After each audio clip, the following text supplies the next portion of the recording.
Bismillahirrahmanirrahim. Sometimes our people disagree with you. Alhamdulillah Rabbil Alameen, Hasbanallahu wa ni'mal wakil. The Lord is my light and my salvation. Whom shall I fear? And yea, though I walk through the valley of the shadow of death, I will fear no evil, for you art with me. Thy rod and thy staff, they comfort me. Thou prepares a table before me in the presence of my enemies. You anoint my head with oil. My cup overflows, and surely goodness and mercy shall follow me all the days of my life. And I will dwell in the house of the Lord forever and ever. Amen. Assalamu alaikum. Welcome to Johnny's Bite. It's Juma Mubarak to all our Muslim brothers and sisters. Yesterday, John Dramani Mahama expressed his interest to lead the country one more time. And he says that the country now demands experience, not experiment. Whatever he meant by that. But Ghanaians will have the decision to make on the 7th of December 2024. And I've always said that in this country, the political parties have shown us that the next election perhaps may be more important than the development agenda. You may disagree, that's fine. You may say that your party does better, that's fine. But I'm saying that if you listen to the tone of the people, they seem to think that right after December 7, the political season kicks in again and the Electoral Commission goes to sleep. The Electoral Commission is supposed to be performing civic responsibility and duty. The Electoral Commission is supposed to be educating the people about the processes. The Electoral Commission hopes to introduce a new CI. Have you had any public education from the Electoral Commission itself?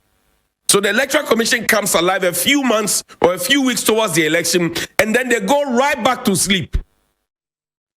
The Electoral Commission wants to introduce a new CI, which is being disputed. Majority support it, minority doesn't support it. How do you understand it as a citizen? Does the Electoral Commission, for example, have a budget for it? That's the first question I want to ask. So it's not about the Electoral Commission saying that we will go ahead and do it no matter what you say. And the likes of the venerable Professor Ajimandi have said that the Electoral Commission cannot take that posture. But I'm saying that the Electoral Commission's job on its own website, it says they must do civic education. Do they do it? That's the first question, and I'll leave it at that. Now, speaking of civic duty, the NCC, I've spoken about them for 3 days. Tier 3 of NCC. Yesterday, I read for you a statement from Old Mutual distancing themselves from, they say we are administrators. The money is not with us. That leaves Fidelity Bank, that leaves Chapel Hill, and that leaves the NCC. But we do know that the meeting was held last Tuesday and some clarity was brought out. So the National Commission for Civic Education, led by the Venerable Kathleen Addy, must come out and douse the fire. I know that there will be a meeting today.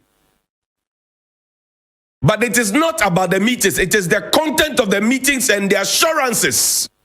Because in 2004, they had issues.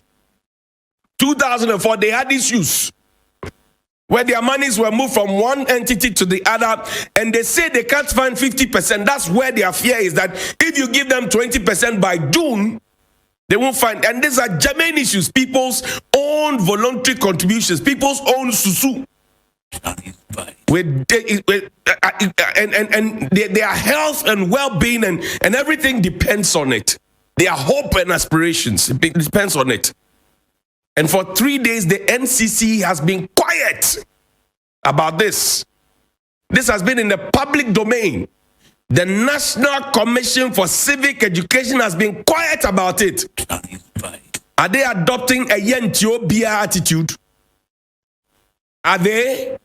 Because Old Mutual, which is a private entity, has written a statement, signed, dated, the National Commission for Civic Education, which is paid with the people's own taxes.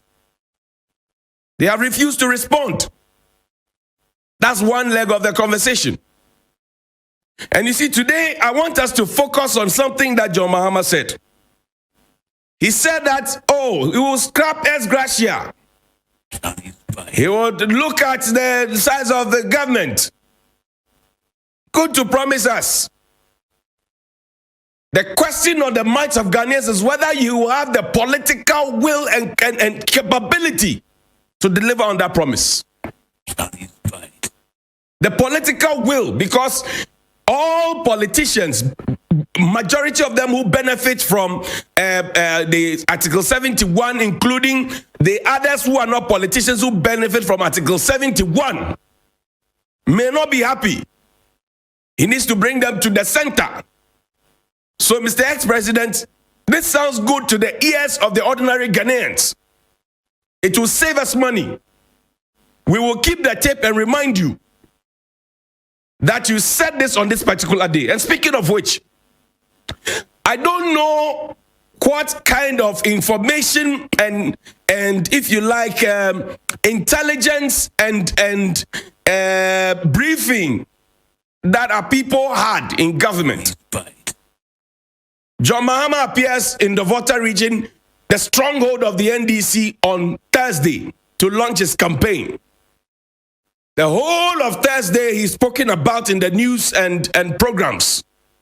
Friday morning he's appearing on the banner headlines of all the major newspapers, including the Daily Graphic. Saturday morning he will be spoken about on all the key programs like Key Points. Sunday it will be a talking point on the ground in the Volta region. Monday we're going there to have an independence celebration. Is somebody not doing his work well at the state protocol, national security? And you see the gentleman who emceed the program yesterday, he was wearing a Ghana 60 dress. But I like something that my good friend Richard Ahiagba said. He said that John Mahama has actually been tried and tested and was hoping like Mr. John Mahama would have, admitted, maybe apologized for some of the failings under his government. That's a good call. My good friend Richard Ahiagba, I hope you have the same courage to tell President Akufo-Addo, Dr. Baumia, and Alan Tremanting and Ken Ofori-Atta, and all the people in the party who have a voice, who are leading the charge. I hope you have the same energy, vim, and verve, and courage to tell them to admit, because so far the government only says, oh, where we find ourselves, who brought us there? We will not go to IMF. We are a proud nation. Now we say, oh, if we don't get to IMF, we will crash. So we will not go to IMF. They said that, oh, those who take us to IMF, they are a failure. Now we are not even meeting the failure criteria. Ms. Ahiagba, have you been bold enough to tell your government to admit that how they have led us and mismanaged us is bad enough? You are happy to tell the opposition. I'm clapping for you, but I'm saying tell your own people to admit and stop their homosocracy, the jackracy, the numjacracy, their hantancracy, the minimcracy. They need to admit. And you see, while I talk about it, we're told that Agenda 111, which was initiated in August of 2021, will be completed. All the 111 will be completed in 18 months. It was kick-started in August 2021. We're told that all the 111 will be done in 18 months. This was after we had postponed and renamed it from 88 to Agenda 111. Now we have a letter. Sorry, but show me that letter. That's what we're ending with. We have a letter suggesting that after delaying for all this time, Mr. Kwekwa telling us that the money was ready for the La General Hospital, and also suggesting to us that, oh, the delay had been there because we didn't have the money, and the place having been abandoned for a long time, and the people of La, Teshi, Nungwa, and those Osu and all those places have had to struggle. Go and check out Tech 7 is crowded. Go and check out Lekma is crowded. And we know this. We are now seeking to shrink the La General Hospital after all the lofty promises were made to the people. We are seeking to shrink it. Sorry, I just showed the picture. Monday, I'll read a letter to them. We are seeking to shrink it due to the lack of funds. This is what I expect my good friend Richard Hagba to tell the government, that you must admit that you failed again. You're telling somebody to admit that you failed. Tell them to admit that you failed. The health minister, even as a parliamentarian, has failed to turn up in parliament before his own colleagues to explain common thing like a vaccine shortage. Meanwhile, we have paid for COVID vaccines that we have never gotten. The same vaccines that we have seen global media interviewing the boss of Pfizer, where they were told that it was not actually going to cure COVID and all of that. And we have money to have paid for vaccines that have not been delivered. And children who have to get the vaccines at a certain point in their lives. Go and check. They're getting measles up north. BCG is not available. Health minister fails to turn up before parliament. The president said he's the most vilified minister. Mr. Anyagba, tell your people to admit that we have failed. We have failed to the point where common vaccine for children we can't find. Yesterday, a colleague said she went to a particular hospital and they were charging her money for the vaccine for the children. Something that's supposed to be free. Free. The children will never ever forgive you. If they grow up and they recognize that they had measles because of your failure to provide common vaccines for them, they will never forgive you. The children will never ever forgive you if they grow up to know that you couldn't give them BCG vaccines when they needed them.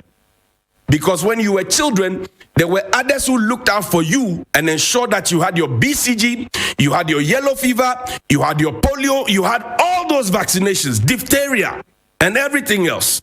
The children will start asking questions and they will start questioning your competence even in your old age.